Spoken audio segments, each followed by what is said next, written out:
सह्याद्रीच्या कुशीत ढगांवर उभा असलेला हा दुर्ग म्हणजे स्वराज्याची राजधानी रायगड. समुद्रसपाटीपासून 1356 मीटर उंचीवर उभा असलेला रायगड नैसर्गिकदृष्ट्या अभेद्य होता.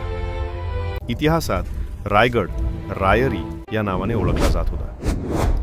ईसा 1674 मध्ये छत्रपती शिवाजी महाराजांनी रायगडाला हिंदवी स्वराज्याची राजधानी घोषित केली. ओम सर्वेशम याच पवित्र भूमीवर छत्रपती शिवाजी महाराजांचा राज्याभिषेक सोहळा पार पडला.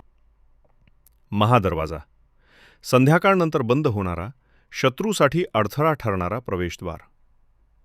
आज रायगड रोपवे अवघ्या 4 मिनिटात हा प्रवास सुलभ करतो. रायगडाची तटबंदी ही भारतीय लष्करी बुद्धिमत्तेचा नमुना होती. एकेकाळी रायगडावर सुमारे 1550 लोक वास्तव्यास होते. रायगड स्वयंपूर्ण होता, म्हणूनच दीर्घकाळ अभेद्य राहिला. इथून स्वराज्याचा कारभार न्यायाने चालवला जात असे. ही समाधी केवळ स्मारक नाही, ती प्रेरणा आहे. रायगड हा केवळ किल्ला नाही, तो भारताचा स्वाभिमान आहे.